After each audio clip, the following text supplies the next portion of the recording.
এখন কিন্তু বাজারে শীতের প্রচুর সবজি উঠেছে, সেই সবজি দিয়ে কিন্তু রকমারি নিরামিষ রান্না হয়। সেরকমই একটা নিরামিষ রান্না আজ আপনাদের সাথে শেয়ার করছি। চলুন তাহলে দেখতে থাকি কি কি সবজি ব্যবহার করলাম, কিভাবে করলাম। কি কি সবজি ব্যবহার করছি একবার একটু দেখিয়ে দিচ্ছি।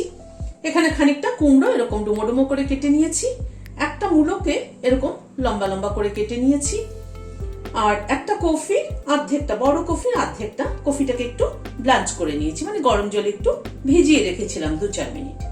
একটা বেগুনকে কেটে নিয়েছি এরকম বড় বড় করে, একটা আলুকে এরকম ডুমো করে কেটে নিয়েছি, আর একটা মিষ্টি আলুকে এভাবে কেটে নিয়েছি।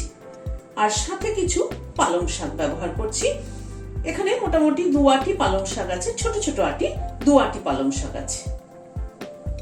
কড়াইতে সরষের তেল দিচ্ছি, তেলটা গরম হয়ে এসছে।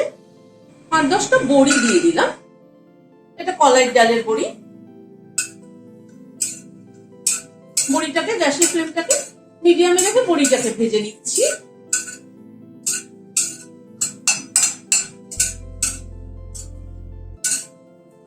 বড়িটাকে লাল করে ভেজে তুলে নিলাম। কড়াইতে আবার সরষের তেল দিচ্ছি, তেলটা গরম হওয়ার পর একটা শুকনো লঙ্কা ফোড়নে দিলাম, 1/2 চামচ 5 ফোড়ন দিলাম,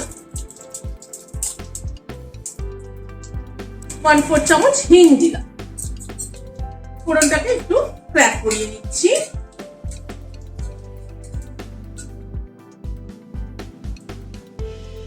ফোড়নটা থেকে একটা সুগন্ধ বেরোনোর পরে সবজিগুলো একে একে দিয়ে দিচ্ছি।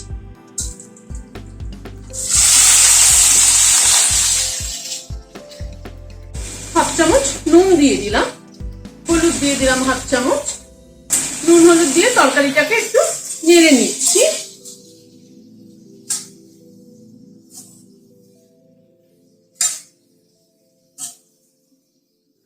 এবার একটু তরকারিটা ঢেকে দিচ্ছি, গ্যাসের ফ্লেমটাকে মিডিয়ামে রাখছি। এইভাবে ঢেকে ঢেকে তরকারি রান্না করলে কিন্তু তরকারির টেস্ট অনেক ভালো হয়। মিনিট 5-7 মতো ঢাকা ছিল, মাঝে আমি একবার নেড়ে দিয়েছি ঢাকাটা খুলে।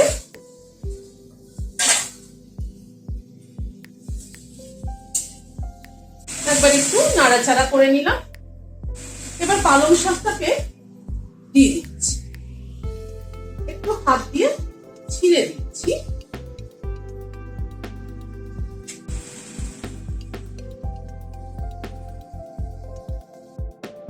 যেহেতু এটা পালং শাকের তরকারি, সেই জন্য পালং শাকের পরিমাণটা কিন্তু একটু ঠিকঠাক মতো হতে হবে। সবজির সাথে যত পালং শাকটা ঠিকঠাক পরিমাণ মতো হয়, তা না হয়তো ভালো লাগবে না। কারণ পালং শাক মজে গেলে পরে একদম মানে মিশে যাবে সবজির সাথে। এবার একটু ঢেকে দিচ্ছি, আবার মিনিট 2-3 মতো ঢাকা ছিল, ঢাকাটা খুললাম।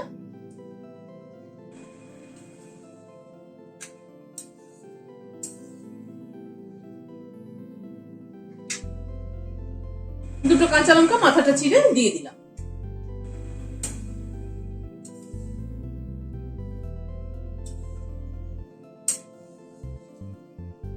এবার আর ঢাকা দেবো না, এবার তরকারিটাকে আর একটু রান্না করে নেব।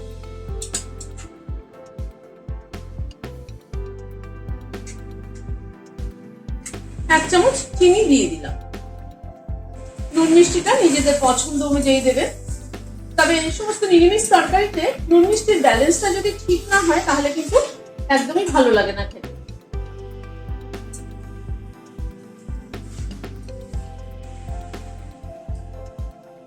এবার বড়িটাকে একটু হাত দিয়ে ভেঙে দিয়ে দিচ্ছি।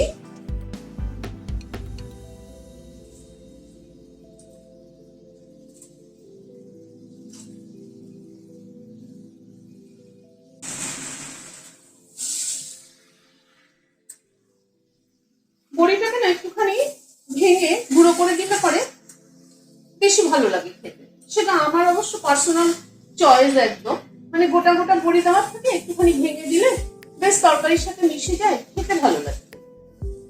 2 টেবিল চামচ মতো নারকেল কোড়া দিয়ে দিলাম। এই নামানোর আগে একটুখানি বড়ি আর নারকেল কোড়া দিলে তরকারিটা কিন্তু টেস্টটা পাল্টে যায়। আবার একটু নাড়াচাড়া করে নিচ্ছি নারকেল কোড়াটা আর বড়িটা দিয়ে।